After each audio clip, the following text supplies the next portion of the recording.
44 ka pa lang, dami mo ng sakit. Trabaho ko kasi sa kantin, halos madaling araw. Nakatayo hanggang hapon mo. Saan ang kantin yan?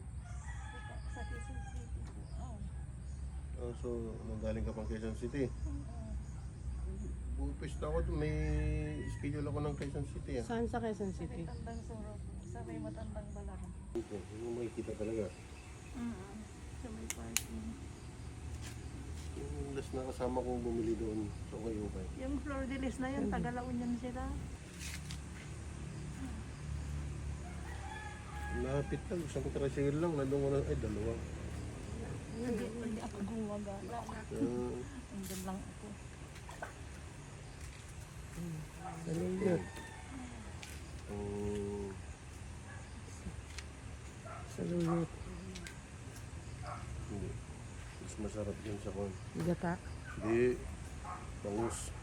Ay, sinigang. Sarap na dito mo.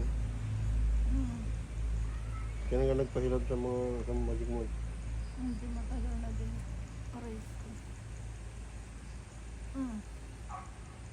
Ibig sabihin, hindi mo pa napuntahan yung UP Town Mall. Napuntahan na ko. Pero lumalabas ako pagkasama ko lang yung mga amo ko. Lapit na doon sa hati.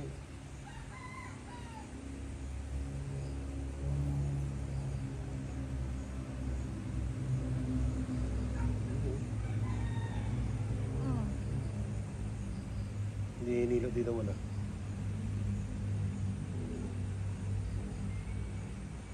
Oh. Kaya naman. Saan ka sa Bimali ka ba? Opo.